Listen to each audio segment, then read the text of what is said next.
나눌 말씀은 고린도전서 12장 4절에서 11절입니다. 신약 성경 278쪽쯤 되겠습니다. 고린도전서 12장 4절에서 11절 278쪽쯤 되겠습니다. 같이 한번 합독하겠습니다. 은사는 여러 가지나 성령은 같고 직분은 여러 가지나 주는 같으며 또 사역은 여러 가지나 모든 것을 모든 사람 가운데서 이루시는 하나님은 같으니 각 사람에게 성령을 나타내심은 유익하게 하려 하심이라. 어떤 사람에게는 성령으로 말미암아 지혜의 말씀을, 어떤 사람에게는 같은 성령을 따라 지식의 말씀을, 다른 사람에게는 같은 성령으로 믿음을, 어떤 사람에게는 한 성령으로 병 고치는 은사를, 어떤 사람에게는 능력 행함을, 어떤 사람에게는 예언함을, 어떤 사람에게는 영들 분별함을, 다른 사람에게는 각종 방언 말함을, 어떤 사람에게는 방언들 통역함을 주시나니 이 모든 일은 같은 한 성령이 행하시고 그의 뜻대로 각 사람에게 나누어 주시는 것이니라. 아멘. 아멘. 이 오후 예배 시간에 오늘 성령의 은사 부분을 이제 함께 나누게 됩니다. 우리 지난주의 말씀을 잠깐만 요약을 하면 사도 바울은 고린도 교회 성도들에게 신령한 것에 대하여서 분별할 줄 알아야 한다라고 말하고, 그 분별은 의외로 간단하다 합니다. 뭐였습니까? 성령이 아니고는 예수를 주시라고 말할 수 없다. 그러면 예수를 주님이라고, 그리스도라고, 하나님의 아들이라고 인정하는 사람이 곧 신령한 사람이고 성령을 따라 살아가는 사람이다. 따라서 교회 공동체 안에서 발견되는 은사나 직분이나 또 사역은 구별되거나 차별되어서는 안 된다라고 말합니다. 그 이유는 우리 4절에서 6절에 말하죠. 한 번 더 보겠습니다. 은사는 여러 가지나 성령은 같고 직분은 여러 가지나 주는 같으며 또 사역은 여러 가지나 모든 것을 모든 사람 가운데서 이루시는 하나님은 같으니.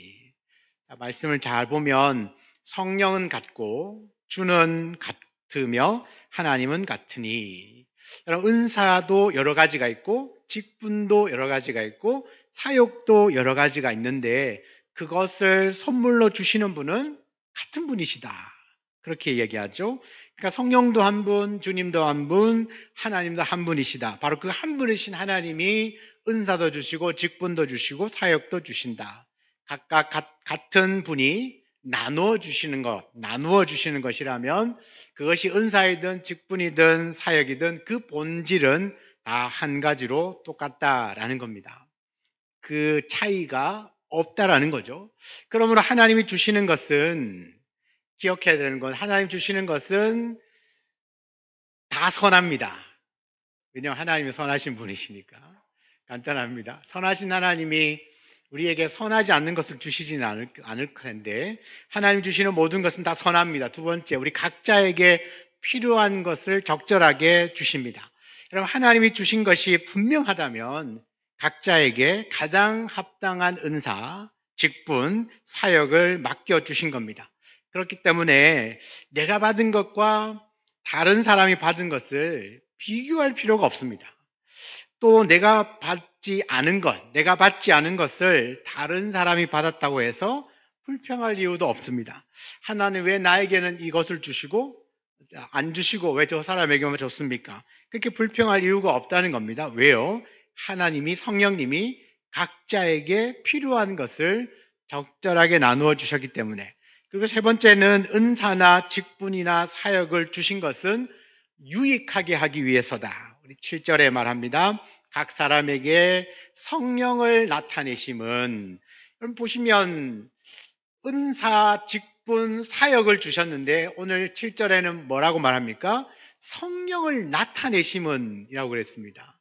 그 말씀은 곧 은사나 직분이나 사역을 통하여 성령이 행하시는 일을 나타낸다는 뜻입니다. 그러니까 성령이 행하시는 일을 나타내는 이유는 은사를, 직분을, 사역을 감당하게 하신 이유는 유익하게 하려고 한다. 그러면 무엇의 유익입니까? 교회의 유익입니다. 교회의 유익. 그럼 먼저 각 사람에게 은사를 주신 것이 성령을 드러내는 것이고, 성령을 드러냄으로 말미암아 유익을 끼치는 것인데, 이 유익은 반드시 교회의, 공동체의 유익이라는 것을 잊으면 안 됩니다. 하나님 나라를 위한 유익입니다. 하나님 나라의 유익을 위하여 주신 것이 은사고 직분이고 사역입니다. 그래서 은사는 개인을 위하여 사용하는 것이 아니라 철저하게 공동체입니다. 그 공동체는 교회요, 보이지 않는 하나님의 나라를 위한 겁니다. 여기서 우리가 생각해 봐야 될, 예수님을 생각해 보면 좋겠는데, 여러분, 예수님이 이 땅에 오신 목적이 무엇입니까? 당연히 십자가에서 죽으시고 부활하심으로 우리의 죄를 사하기 위함입니다. 그리고 그 십자가에서 죽으시고 부활하심으로 우리의 죄사함과 동시에 그 십자가를 통하여서 이루고자 하는 게 뭡니까? 본질은 구원이겠고, 그 구원받은 사람들의 공동체인 교회를 세우기 위함입니다. 하나님이 하시는 일은 교회를 통하여서 일을 하는데, 그래서 초대교회 성령이 강림하시고 그 성령을 받은 사람들이 모이기 시작합니다. 그래서 교회 안에서 그 성령의 나타나심과 말씀과 기도를 통하여 충분하게 은혜를 받고 은사를 받고 직분을 받고 사역을 받아서 나가서 전합니다. 그래서 그들이 지나가는 자리마다 복음이 증거되는 겁니다. 그러니까 예수님이 이 땅에 오셔서 교회를 세우셨고, 십자가를 지신 것도 그 십자가 위에 교회를 세우고 그 교회 공동체를 통하여서 성령을 보내시고 그 성령께서 일하시도록 한 겁니다. 따라서 이 성령님이 오셔야 교회라고 할 수 있고, 그리고 교회는 반드시 성령을 따라 행할 때에 진정한 교회라고 볼 수가 있습니다. 따라서 성령님이 오셔야 교회가 되고, 성령 받은 사람들이 예배를 드리고 또 다른 교회를 세우고, 또 성령 공동체로서 성령이 감당해야 될, 성령이 하시고자 하는 일들을 우리 성도들을 통하여서 성령 받은 사람을 통하여 하나하나 이제 나타내시는 겁니다. 그래서 교회는 성령으로 시작하고 성령으로 운행되고 성령으로 증거가 됩니다. 성령이 이끄시는 교회, 창원우리교회. 성령이 시작하셨고 성령이 지금도 운행하시고 성령이 이끌어 가시고 성령이 증거하시는 교회, 그 교회가 참된 교회인 줄 믿습니다. 그러므로 교회의 모든 은사들은 교회를 교회되게 하는데 교회되게 하기 위하여 성령이 주시는 선물입니다. 내가 저 사람보다 내가 영적으로 더 우월하다는 걸 나타내기 위하여 주신 선물이 아니라, 은사는 철저하게 교회가 교회되게 하기 위하여 성령이 주시는 선물입니다. 그래서 성령께서 주신 각종 다양한 그 은사들은 모두가 다 교회의 유익을 위하여 주신 것입니다. 나 개인을 위한 것이 1차적인 목적이 아닙니다. 그래서 내가 특별해서 아니면 내가 열심히 해서 주어지는 은사가 아니에요. 전적으로 성령의 뜻이고 성령의 일반적인 은혜요, 선물입니다. 여러분, 선물은요, 누구의 마음에 달려 있습니까? 주는 사람 마음이에요. 선물은 내가 아무리 받고 싶다지만 내가 받고 싶다고 나에게 선물을 주지는 않거든요. 선물은 주시는 분의 마음인데, 오늘 성경에 보니까 은사라고 하는 선물은 누가 주십니까? 성령님이 주십니다. 성령님이 주시되 내게 나의 필요를 따라 나에게 이 은사를 주셨을 때 그 은사가 교회의 유익을 위하여 쓰임 받을 수 있다고 생각이 되어질 때 성령께서 주시겠죠. 그러니까 어떤 선물을 주시든지 누구에게 주실지는 주시는 분에게 달려있다. 그래서 오늘 11절을 말합니다. 이 모든 일은 같은 한 성령이 행하사, 하나님 성령이 행하사 그의 뜻대로 각 사람에게 나누어 주시는 것이니라. 그러면 성령의 은사, 직분, 사역들은 성령께서 행하시는 일입니다. 어떻게? 그 뜻대로 각 사람에게 나누어 주는 것이다. 필요를 따라서 한 분 한 분에게 주신다라고 합니다. 그래서 오늘 성경 본문에 보면 8절에서 11절 사이에 9가지의 성령의 은사들이 기록되어 있습니다. 은사가 기록되어 있는데, 여러분, 그럼 성령의 은사가 9가지밖에 없을까요? 더 있겠죠. 더 있는데 대표적인 은사 9가지를 정리를 해놓았습니다. 자, 먼저 보시면 지혜의 말씀과 지식의 말씀이 8절에 나옵니다. 지혜의 말씀과 지식의 말씀. 똑같은 이야기 같은데 똑같습니다. 비슷한데 약간의 차이가 있긴 합니다. 자, 여기서 말한 지혜, 최고의 지혜는 뭡니까? 하나님을 아는 거죠. 네. 하나님을 아는 지혜가 가장 지혜 중에 지혜입니다. 자, 이 지혜의 말씀의 은사를 가졌다는 것은 하나님을 알아요. 단순하게 어떤 지식적으로 안다기보다는 이 아는 것을 잘 풀어낼 수 있는 겁니다. 자, 지혜의 말씀이라고 말씀이 붙어 있지 않습니까? 그 지혜는 성경에 나오는 대로 하나님을 아는 것이라 칩시다. 그런데 지혜의 말씀은 뭘까요? 여기 지혜의 말씀이라고 하는 은사는 하나님에 대한 아는 것을 누군가에게 잘 풀어서 설명해낼 수 있는 은사를 말합니다. 여러분, 딱 떠오르는 사람이 누구죠? 저 사람입니다. 그죠? 네. 저와 같은 목회자들에게 필요한 은사가 지혜의 말씀의 은사입니다. 그래서 성도님들이 저를 위해서 기도해 줄 때 우리 목사님 지혜의 말씀의 은사를 더하여 주십시오. 그래서 성경의 말씀을 잘 알아서 이것을 잘 전달하는, 혼자 깨닫는 것이 아니라 이것을 잘 전달할 수 있도록 하는 은사가 뭐냐? 지혜의 말씀의 은사입니다. 그럼 지식의 말씀은 뭐냐? 지식의 말씀은 비슷해요. 이 하나님의 말씀을 듣고 보고 읽고 공부하면서 잘 깨닫습니다. 잘 깨닫고 이해하고 또 설명을 할 수 있는 능력입니다. 여기는 목회자가 좀 선포하고 막 전달하는 이런 게 아니라 잘 가르칠 수 있는 은사. 누구일 것 같습니까? 네, 목사님. 할렐루야. 목사님과 더불어서 교사들이 필요한 은사입니다. 교사들에게 필요한 은사. 그래서 여러분이 교사이시라면 어떤 은사를 구해요?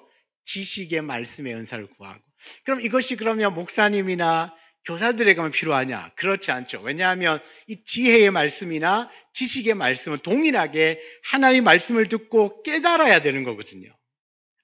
이것이 하나님이 어떤 분인가를 말씀을 통해서 알고 잘 전달한다든지 가르친다든지 또 다양한 방법으로 이 은사가 사용되어 줄 수 있기 때문에 여러분 모든 사람들에게 하나님 나에게 지혜와 지식의 말씀의 은사를 주시면 제가 이렇게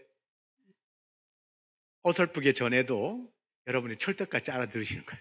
네, 이 은사를 받으시면 제가 희미하게 전해도 여러분 명확하게 알아들을 수 있는 그런 거죠. 물론 저도 최선을 다해 전하겠지만, 그래서 이 지식의 말씀은 지혜의 말씀과 구분해서 성경에 대하여서 깊이 이해하고 설명하는 능력, 특별히 교사의 직분을 가진 자에게 필요한 은사이지만 우리 모든 성도들도 하나님의 말씀을 깨닫고 싶지 않습니까? 그럼 주님 나에게도 지식의 말씀의 은사를 구하실 때 하나님 필요하시면 여러분에게 더하여 주실 줄 믿습니다. 세 번째는 믿음의 은사입니다. 9절에 나오죠. 믿음. 여러분, 여기 믿음은 구원받는 믿음이 아닙니다. 그 단계는 지나갔습니다. 그러면 여기서 믿음은 어떤 믿음이냐? 능력 행할 수 있는 믿음입니다. 자, 산을 옮길 만한 믿음이 있는 자, 그러니까 너에게 겨자씨 만한 믿음만 있어도 산을 옮긴다 하잖아요. 이건 능력이죠?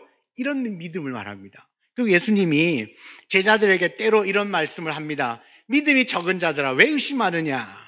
여기서 말하는 믿음이 뭡니까? 막 구원이 흔들린다는 뜻이 아니라 예수님께서 이 일들을 하실 수 있다라고 하는 주님을 향한 주님의 능력, 하나님의 능력을 완전히 믿지 못할 때 생기는 의심이고 믿음이 적다라고 표현이 되어지는 거거든요. 그러니까 이 믿음의 은사를 가진 사람은 철떡같이 믿는, 분명히 안 되는데 예수님이 하시면 되지, 하나님이 하시면 되지, 되게 용감합니다. 이 믿음의 은사를 가진 사람은 용감합니다. 별로 두려운 게 없습니다. 왜냐하면 이 말씀의 근거에서 주님은 능력이 많으신 분이신데 예수님이라면 무슨 일이든지 할 수 있다고 믿기 때문에 이 믿음의 은사를 주신 사람은 어떤 말씀에도 아멘 합니다. 아멘. 그리고 그 말씀대로 그냥 가서 부딪힙니다. 그런 은사가 있기를 축복합니다. 세 번째는 병 고치는 은사입니다. 이 병 고치는 은사는 성령이 주시는 아주 특별한 은사입니다. 어떤 학자들은 이 병 고치는 은사가 초대교회 당시에만 일어난 은사라고 한정하기도 합니다. 그런데 성경은 예수님은 그렇게 말씀하신 적이 없습니다.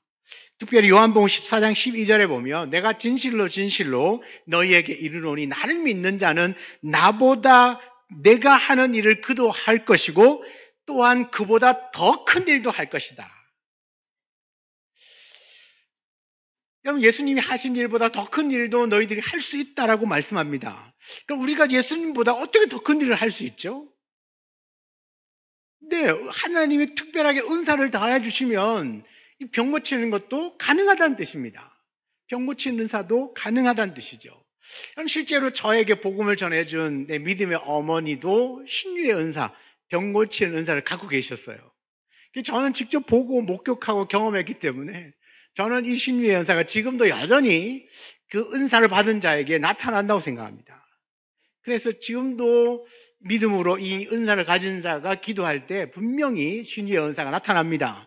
근데 이제 문제가 뭐냐면 그 은사를 받은 사람이 철저하게 하나님을 드러내야 하고 그 은사를 통하여서 고침받은 사람이 이 사람이 아니라 이 사람을 통하여 역사하신 하나님을 바라봐야 되는데 참 인간인지라 그게 잘 안 되더라고요. 저는 신유의 은사를 가진 두 분을 만났었습니다. 두 분 다 여자 전도사님이셨는데 한 분은 전국에서 몰려 들어옵니다. 병 고치기 위하여서. 한 분은 전국에서 안 몰려듭니다. 예, 그냥 성도들을 돌보고 기도해주고 저 같은 사람을 이렇게 이렇게 합니다. 근데 제가 이 두 분을 경험하고 난 이후에 느낀 게 뭐냐면 두 분 다 너무나 선명하게 병 고치는 능력이 나타났어요. 은사가 분명히 있습니다. 그런데 이분 한 분은 전국에서 너무 몰려들다 보니까 사람들이 하나님이 아니라 이분만 찾습니다.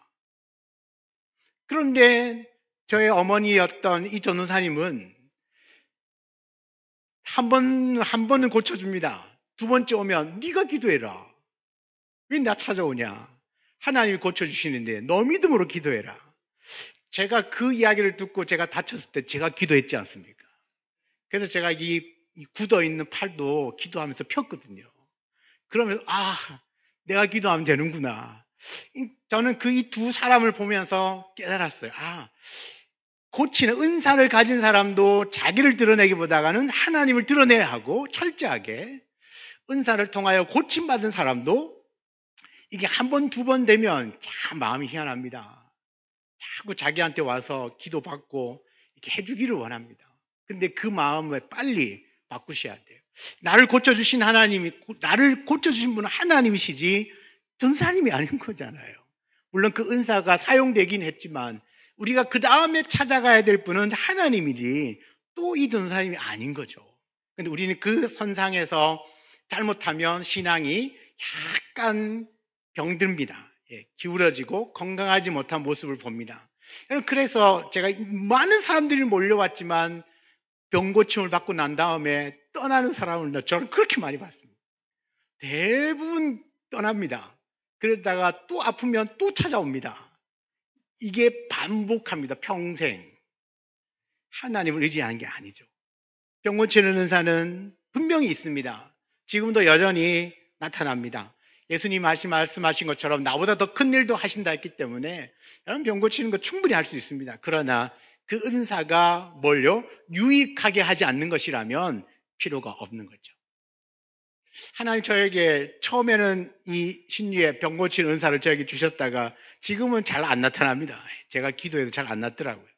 근데 잘 안 났는데 왜 그럴까요? 유익을 위해서입니다. 왜냐하면 지금은 그런 은사보다가 나에게 필요한 건 말씀을 제대로 선포하는 것이고 말씀의 역사가 나타나는 것이 나를 쓰시는 하나님의 목적이기 때문에 그 목적을 더 수행하기 위해서 굳이 이 은사가 없어도 되는 겁니다. 만약 이걸 주셨다면 성도들이 더 헷갈릴 수 있는 거예요.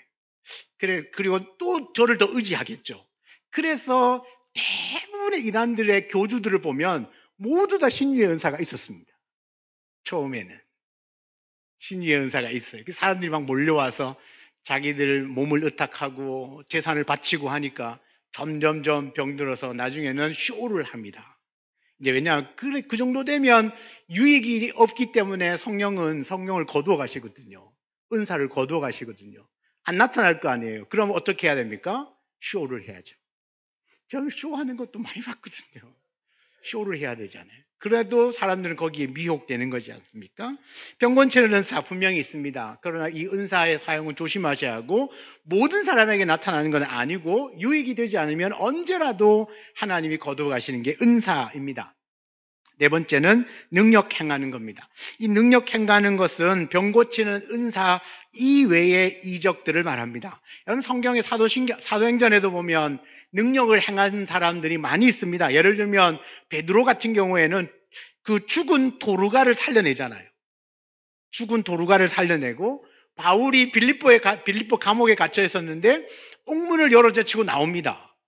이런 건 능력을 행하는 건데 충분히 나타납니다. 또 바울이 지나가는데 그림자에 닿기만 해도 병든 자가 낫는다는 소문도 있었습니다. 진짜 그랬는지는 모르겠지만 그런 이야기들도 있고요. 또 구브로 섬에서는 이 박수무당이었죠. 박수무당 엘루마가 있었는데 그가 이제 잘못된 그 바울이 행하는 일을 보고 자기도 따라하다가 맹인이 되어서 여러 해 동안 눈이 멀어버린 경우도 있고, 그러니까 다양한 모습으로 능력이 나타납니다. 그런 이적들을 행할 수 있습니다. 이 은사를 받은 사람에게는 분명히 능력 행함이 나타난다는 겁니다. 다섯 번째, 예언입니다. 예언은 말 그대로 예언, 미래의 일들을 말해주는 것도 있겠지만 고린도전서 14장에 보면 하나님의 뜻을 풀어주는 것과 관련이 있습니다. 예언은 네가 내년 여름에 물조심을 해야 하고 올 겨울에 불조심을 해야 한다. 제가 예언했습니다. 겨울에는 반드시 불조심하셔야 되고 여름에는 물을 가까이 하시면 위험합니다. 조심하셔야 됩니다. 그러니까 앞으로 되어질 일들이 어떻게 될 것이다. 이것을 예언이라고 많이 생각합니다. 그래서 예언하는 사람이 저기 있다 여기 있다 쫓아다니기도 하고 나는 예언 받으러 간다. 예언을 어떻게 받으러 가는지 모르겠지만 예언 받으러 간다. 제가 이런 이야기를 들어요. 근데 여러분, 이 예언은 실제로 성경에서 말하는 예언은 하나님의 뜻, 하나님의 말씀을 풀어주는 것과 관련이 있습니다. 나중에 고린도전서 14장을 한번 보겠지만 하나님의 뜻을 풀어줘요. 구약의 예언이 어떻게 풀어집니까? 신약 성경에 와서 풀어지는 거예요. 구약의 그 선지자들이 예언한 것들이 다 어떻게 풀어져요? 신약에 가면 말씀이 그대로 다 이가 이렇게 맞아 들어가게 되어 있어요. 그래서 구약의 예언은 장래일을 말하는 것보다는 하나님의 말씀이 어떻게 이루어져 나가고 또 어떻게 성취가 되어져 가는지 거기에 초점이 맞춰져 있어요. 구약의 선지자들의 예언을 왜 기록했겠습니까? 이 예언한 게 봐라, 하나님이 이렇게 성취를 해주셨다 라는 것을 말하는 겁니다. 결국은 하나님의 말씀이 진짜 이루어진다. 하나님의 말씀이 반드시 성취된다. 이것을 확증해 주는 게 예언입니다. 그럼 오늘날 우리가 예언을 어떻게 받습니까? 이미 기록되어져 있는 이 하나님의 말씀을 보고 이 말씀이 어떻게 해요? 봐라, 반드시 말씀이 이렇게 되잖아. 그러니까 용기를 가져라. 하나님의 말씀은 이루어지니까 봐라, 용기를 가져라. 낙심하지 마라. 이렇게 말씀을 가지고 풀어주면서 용기와 희망을 줄 수 있는 사람이 예언할 수 있는 사람. 제가 좀 전에 얘기한 것처럼 올 겨울이 다가오니까 불조심하시고 여름에는 물조심, 이런 앞으로 되어질 일들 마치 무당처럼 점 보는 것처럼 그렇게 예언을 생각하시면 안 됩니다. 그래서 이 하나님이 주시는 이 예언의 은사를 가진 사람은 말씀을 기가 막히게 풀어냅니다. 그러려면 말씀에 대한 공부나 또 지혜와 지식이 남다릅니다. 탁월한 사람들이 있습니다. 그런 사람들은 하나님의 말씀을 가지고 하나님의 말씀을 이렇게 하셨기 때문에 장차 우리 집사님은 권사님은 이렇게 한번 살아보시면 이 말씀이 이루어질 것 같습니다. 그래서 결국은 이 말씀을 받은 사람은 어떻게 행동할까요? 여러분 그 말씀 붙들고 기도하겠죠. 그 말씀 붙들고 살려고 애를 쓸 겁니다. 그러므로 예언은 하나님의 말씀의 의미를 잘 전달하여서 그 말씀을 따르도록 하는 것이 예언의 은사입니다. 여섯 번째는 영들 분별하는 겁니다. 영을 분별하는 것. 여러분 영들을 분별하면 모든 영을 믿지 않고 이 세상에 있는 거짓 영들을 분별하는 은사를 말합니다. 요한일서 4장을 보면 사랑하는 자들아 영들을 다 믿지 말고 오직 영들이 하나님께 속하였나 분별하라. 많은 거짓 선지자가 세상에 나왔습니다. 이로써 너희가 하나님의 영을 알지니 곧 예수 그리스도께서 육체로 오신 것을 시인하는 영마다 하나님께 속한 것이요 예수를 시인하지 아니하는 영마다 하나님께 속한 것이 아니니 이것이 곧 적그리스도의 영이라 오리라 한 말을 너희가 들었거니와 지금 벌써 세상에 있느니라. 여러분 영들을 분별하라고 말합니다. 이 세상에 있는 영들을 다 믿지 말고 하나님께 속하였는지를 분별해라. 하나님께 속하였는지를 어떻게 분별한다는 거죠? 예수 그리스도께서 육체로 오심을 부인하는 자들마다 다 적그리스도다. 잘못된 영이다. 거짓된 영이다. 그렇게 말합니다. 우리 고린도서 12장 1절 3절에 뭐라고 했죠? 신령한 것을 말할 때 예수가 그리스도다. 예수가 주시라고 고백하는 것, 고백하는 사람, 고백하는 지식이 신령한 지식이고 그것이 성령을 따라 살아가는 사람의 고백이라고 말했습니다. 동일선상입니다. 이 땅에 있는 영들을 다 믿지 말고 하나님께서 왔는지를 생각해봐라. 하나님께로 온 영은 그리스도가 사람, 육체로 오신 것을 시인한다. 그러나 그렇지 않은 영이라면 다 하나님께 속한 것이 아니다. 적그리스도다. 여러분, 지금 우리 주변에 있는 대부분의 이단들은 다 예수님의 성육신을 부인합니다. 다른 것 아무리 좋은 말씀들을 많이 하고 사회에 봉사, 선교, 공헌을 많이 해도 이 영이 그리스도가 성육신 하신 오늘 여기 말씀한 것처럼 육체로 오신 것을 부인한다면 그건 하나님께로부터 온 영이 아닌 거예요. 그러면 그 다음에 그들의 선한 행위들이나 또 봉사나 이 모든 것들은 다 껍데기입니다. 껍데기. 알맹이가 빠져있는 껍데기. 이런 일들은 예수 안 믿어도 얼마든지 다 할 수 있는 일인데 하나님께로부터 온 영을 받은 사람들은 분명하게 고백합니다. 예수가 육체로 오신 것을 시인합니다. 그래서 우리는 예수를 어떤 예수로 믿습니까? 완전한 하나님이시고 완전한 사람이신 양성을 가지신 하나님으로 우리는 예수님을 믿습니다. 그런데 우리 주변에 있는 대부분의 이단들은 모두가 다 예수님의 육체로 오신 성육신의 주님을 부인합니다. 그럴듯한 이유는 있습니다. 뭐냐 하면 하나님이 어떻게 사람이 되냐? 거룩하신 하나님이 어떻게 사람이 될 수 있냐? 이건 말도 안 된다. 그래서 잠시 예수의 몸을 빌렸다. 예수라고 하는 사람의 몸을 빌렸지 하나님이 사람이 된 게 아니다라고 말합니다. 지금 혹하시는 분이 두 분이 눈동자 흔들렸는데 그게 아니는 거죠. 하나님이 사람이 되실 수 있습니까?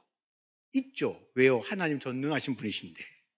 하나님 못하실 리 없는데 낮아질 수 있는 거죠. 하나님이시니까 성육신이 가능한 겁니다. 그리고 사람을 구원하기 위하여서 사람이 되셔야 하는, 그래서 사람이 되신 그분이 예수 그리스도이신데 그분을 우리가 부인한다는 자체는 하나님께로부터 온 영이 아니다. 속이 시커먼 영이다. 그래서 그런 것들은 절대로 우리가 따를 수 없다라는 말씀입니다. 마지막입니다. 은사. 두 은사는 방언입니다. 방언과 방언 통역의 은사. 여기 나오는 방언은 사도행전 2장에 보면 방언의 역사가 일어납니다. 초대교회에 성령이 강림하셨을 때 막 사람들이 방언을 합니다. 근데 이 방언은 외국어 방언입니다. 자기가 난곡 방언, 자기가 태어난 지역의 그 언어로 방언을 하기 시작합니다. 그런데 언어가 다 다른데 다 알아듣습니다. 예, 다 알아듣습니다.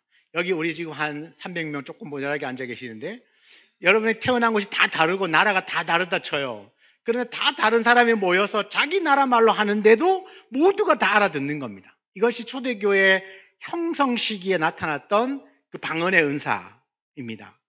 그런데 지금 이 고린도전서 12장에 나오는 이 방언은 2장에 나오는 방언과는 다른 방언입니다. 여기 나오는 방언은 소위 여러분이 하는 방언, 못 알아듣는 거, 무슨 말인지도 자기도 모르고 남도 모르고 하나님만 아시는 그 언어, 그 신비적인 언어, 그 방언을 의미합니다. 그러니까 조금 구별이 되어져야 하겠죠. 왜 이 방언의 문제를 언급하냐 하면 이 고린도 교회 성도들이 방언을 할 때 이 방언을 굉장히 중요하게 여겼습니다. 그래서 이 의도적으로 방언을 제일 마지막 은사를 설명할 때 제일 마지막에 바울이 넣은 겁니다. 왜냐하면요, 이 방언은 여러 은사들 중에 하나일 뿐이지 절대로 특별한 것이 아니다. 근데 우리는 이 방언을 받으면 못하는 사람보다가 내가 좀 더 영적으로 우월한다고 생각을 나도 모르게 한다는 겁니다. 우리 교회 성도들은 안 하실 거예요. 저한테 하도 많이 들어가지고. 우리 교회 성도들이 그런 이야기를 안 하겠지만 대부분은 방언을 하는 사람은 안 하는 사람보다 내가 영적으로 더 우월하거나 더 낫다고 생각할 수 있습니다. 그래서 바울은 그게 아니라 모든 은사는 다 동일하다. 성령께서 주시는 그 은사의 한 부분일 뿐이지 하고 안 하고에 따라서 더 신령하고 덜 신령한 문제가 아니다. 그리고 꼭 방언을 해야만 하는 것도 아니다. 왜요? 은사니까요. 이 교회의 유익을 위하여서 필요하다면 주시는 것이지 굳이 안 해도 된다면 안 해도 된다. 이 방언을 못한다고 해서 영적으로 더 낮은 것이 아니다라고 오늘 성경은 분명히 말씀합니다. 여러분, 이런 문제로 교회를 어지럽게 한다면 합당하지 않다라는 것이 포함되어 있죠. 여러분, 방언의 은사는 그저 믿음의 선물이고 기도를 위한 선물입니다. 그래서 그 다음에 뭐요? 방언하는 사람은 반드시 방언 통역하기를 구하라고 그래요. 방언 통역을 구해라. 만약에 그것도 안 되면, 통역도 안 되고 또 그것 방언하는 것 때문에 교회에 유익이 되지 않으면 차라리 잠잠해라. 하지 마라. 그렇게까지 이야기를 합니다. 그러니까 개인적으로 기도할 때 얼마든지 하지만 공동체적으로 기도할 때 혹시 그 방언이 걸림돌이 된다면 차라리 하지 않는 게 낫다. 왜요? 은사는 철저하게 교회의 유익을 위하여 주신 거기 때문에 그게 아무리 좋은 은사라도 교회에 유익을 끼치지 않으면 그 은사는 사용하지 않는 게 맞다. 이것이 오늘 성경의 가르침입니다. 이 외에도 다양한 은사들이 있을 겁니다. 그러니까 은사를 주셨을 때는 그 은사를 활용해서 얼마든지 교회에 유익된 일들을 하십시오. 그러나 그것이 또 사라졌다고 해서 내가 영적으로 침체했나, 또 하나님 날 버리셨나, 그런 게 아니라 필요할 때는 주시고 또 그게 굳이 필요하지 않을 때는 하나님 또 거둬가시기도 하시고 또 시간이 지나서 필요하시면 또 주시기도 하시고 또 필요하지 않으면 또 거둬가시기도 하시고, 이 은사는 선물이기 때문에 유익이 된다고 싶을 때는 허락하시고 그렇지 않을 때는 언제라도 또 못할 수도 있습니다. 그래서 특히 방언은 모든 사람이 받아야 된다라고 하는 교단들이 있지만, 순땡땡 교회 이런 건 무조건 방언을 해야 된다고 말하지만 그건 좀 너무 나간 것이고요. 모든 사람이 해야 되는 것도 아니고 방언이 구원의 증표도 아닙니다. 그냥 그저 은사입니다. 왜? 이 은사, 어떤 은사요? 교회에 유익을 끼치라고 주신 은사입니다. 여러분, 기도할 때 기도가 방언으로 기도하면 그 신비적 언어이기 때문에 좀 더 깊이, 좀 더 오래, 더 집중해서 전심으로 할 수 있는 분명히 유익이 있습니다. 그래서 그 기도를 통하여서 교회를 막 세워나갈 때가 되면 불꽃같이 방언하는 거죠. 그러나 모든 게 다 잘 세워지고 굳이 그렇게 힘쓰고 애쓰지 않아도 될 만큼, 그죠? 될 만큼 잘 잡혀져 있으면 말씀이 온전히 역사하는데 굳이 방언까지, 그러면 하나님이 잘 하던 방언도 또 끊길 수가 있어요. 그렇다고 해서 그게 잘못된 게 아니라 당연하다. 그만큼 성장했다, 성숙했다라고 보시면 됩니다. 그래서 이 방언을 하고 안 하고의 문제에 너무 집중하지 마시고 하나님이 나에게 어떤 은사를 주셔서 교회에 유익을 끼치게 할까? 또 하나, 하나님 나에게 주신 이 직분, 이미 주셨잖아요. 여러분에게 주신 이 직분을 가지고 어떻게 하면 교회와 공동체를 유익하게 할까? 내게 맡겨진 사역을 통하여서 어떻게 교회를 아름답고 건강하게 세워나갈까를 고민하는 것이 우선입니다. 각자에게 주신 은사나 직분, 사역들을 통하여서 주님의 몸된 교회를 더 건강하게 세워나가고 이 성령의 나타나심의 증거, 이런 은사나 직분이나 사역은 성령이 행하시는 일을 나타낸다고 그랬거든요. 그러니까 성령께서 행하시는 일을 증거하는 그런 저와 여러분의 삶이 되기를 주의 이름으로 축원합니다. 여러분 은사를 많이 사모하시고 성경에 나오는 은사도 사모해 오십시오. 뭐 주시면 하면 되잖아요. 우리 성도들 중에 좀 병 고치는 은사를 좀 받으셔가지고 암 걸렸다 하면 가서 기도 빡 하면 그냥 탁 암덩어리 떨어져 나가고, 그죠? 쓰러졌던 사람도 뻘떡뻘떡 일어나고 그런 은사 받으셔도 돼요. 그죠? 받으셔도 됩니다. 그러니까 뭐 정말 소망하시면 구해보십시오. 방언도 구해봐요. 능력 행하는 것도, 말씀과 지혜 은사들도 구하십시오. 구하면 너무너무 간절하게 바라면 하나님이 그래, 너 그렇게 원하면 내가 너에게 은사를 줄게. 그래서 그 은사를 또 잘 사용하시면 개발이 될 겁니다. 그러나 사용하지 않으면 제대로 사용 못하면 또 하나님 또 고독하시니까. 그러니까 이 은사를 뭔가 아주 특별한 뭔가로 생각하는 게 아니라 성령이 행하시는 일이다. 내 안에 계신 성령께서 일하시는 방법이다. 하나님이 성령께서 어떤 방식으로 나를 사용하실지 너무 궁금하지 않습니까? 내게 주신 은혜, 은사, 직분, 사역들을 통해서 여러분 중요한 것은 내가 이런 것들을 통하여 성령이 하시는 일을 내가 나타내고 하나님을 기쁘시게 하고 교회를 유익하게 하는 것이라면 내가 어디든지 쓰임받겠다. 그런 마음으로 기도하고 섬기신다면 반드시 하나님께서 우리 교회에도 풍성한 그 성령의 은사가 나타남이, 성령의 은사의 나타남이 풍성해질 줄 믿습니다. 우리 귀한 이런 은사와 은혜가 우리 안에 충만하기를 주의 이름으로 축원합니다. 아멘. 같이 한번 찬송하면 좋겠습니다. 우리 찬송